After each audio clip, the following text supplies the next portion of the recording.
Daulah Utsmaniyah berkuasa selama 6 abad lamanya. Wilayah kekuasaannya hampir 3 benua, meliputi wilayah Eropa, Asia, dan Afrika. Kerajaan Utsmaniyah pada tanggal 27 Juli 1299 dengan Quraisy sebagai ibu kotanya. Suku Qai merupakan nenek moyangnya Daulah Utsmaniyah. Daulah Utsmaniyah beberapa kali mengalami perbedaan ibu kota, diantaranya Sogod pada 1299 sampai 1355 Masehi, Bursa pada 1335 sampai 1413 Masehi, Adrianopel pada 1413 sampai 1453, Konstantinopel pada 1553 sampai 1922. Masa berdiri Daulah Utsmaniyah.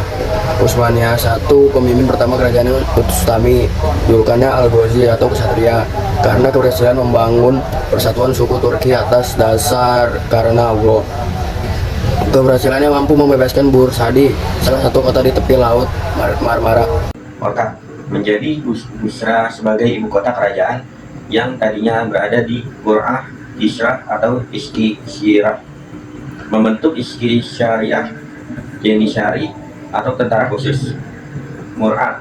Pada masa ini, Daulah Utsmaniyah wilayahnya bertambah luas hingga di Asia Kecil dan Eropa. Adrianopel atau diubah jadi Edirne berhasil ditaklukkan dari dijadikan ibu kota baru. Bayezid I diberi gelar Yaldrum yang berarti kilat dalam waktu setahun. Beliau berhasil menguasai wilayah-wilayah Kristen Anatolia, menghadapi Timur Leng, yaitu penguasa Islam Sunni keturunan Mongol Turki. Perselisihan dipicu oleh satu, adanya desakan beberapa pemimpin di daerah Irak atau penaklukan Timur Leng meminta bantuan Bayezid. Dua, adanya provokasi beberapa kerajaan Kristen untuk menyerang Bayezid. Tiga, adanya kesamaan motivasi untuk melakukan perluasan wilayah. Masa kebangkitan dan kejayaan Daulah Utsmaniyah. Muhammad I, 817 sampai 824 hari atau 1403 sampai 1421 Masehi.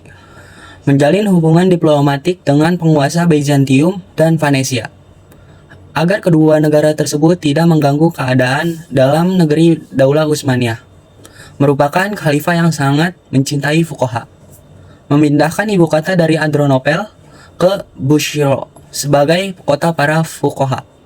Wafat pada usia yang ke-43 tahun. Pada masa ini terjadi beberapa peperangan, diantaranya Perang Salib Kedua. Muhammad II Al-Fatih 855 sampai 884 hari atau 1451 sampai 1481 Masehi. Al-Fatih menerima mandat kekuasaan pada saat ia berusia 12 tahun. Mahir dalam hal strategis perang, cerdas, menguasai matematika, sains, dan juga mampu berkomunikasi dalam 6 bahasa.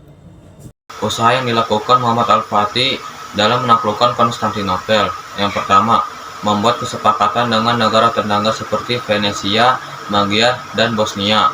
Yang kedua, membuat benteng di Selat Bosporus untuk menutup akses bantuan ke Konstantinopel.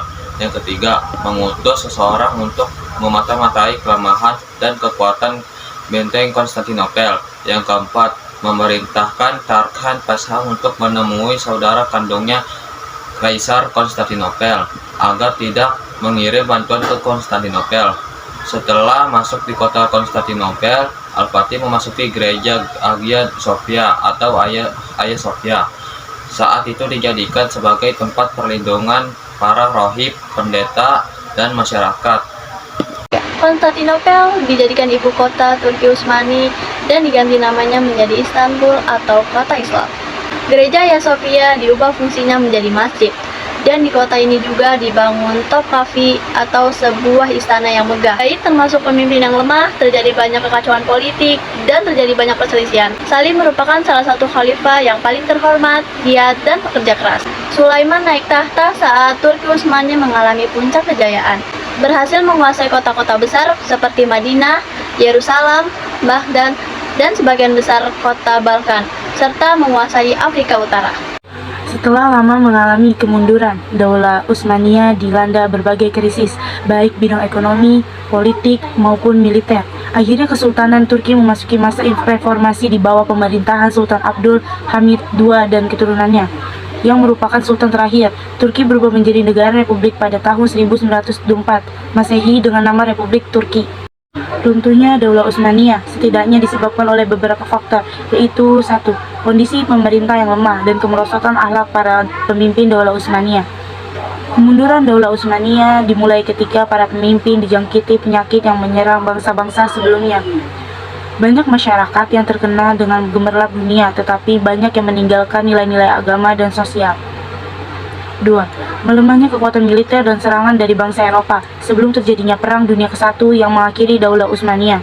Hal ini sudah dimulai sejak akhir abad 1501 Masehi hingga 1600 Masehi. 3. Gerakan oposisi sekuler. Selain serangan dan konspirasi dari pihak luar, Daulah Utsmaniyah juga mendapat perlawanan dari organisasi sekuler dan nasionalis. Puncaknya terjadi pada tahun 1909 Masehi dengan dalih gerakan mogok massal. Organisasi Persatuan dan Kesatuan berhasil memasuki Istanbul. Pelajaran yang dapat diterapkan dari sejarah Daulah Turki Utsmani antara lain: 1. Bekerja keras dalam menetapkan hukum pemerintah. 2. Bekerja keras dalam memperkuat negara melalui hukum militer. 3. Bekerja keras dalam membangun ekonomi negara. 4. Bekerja keras dalam mewujudkan toleransi antar umat beragama. 5. Bekerja keras dalam meningkatkan sains dan teknologi. 6. Membangun dan menghargai bahasa dan budaya. 7. Membangun dan menghargai arsitektur.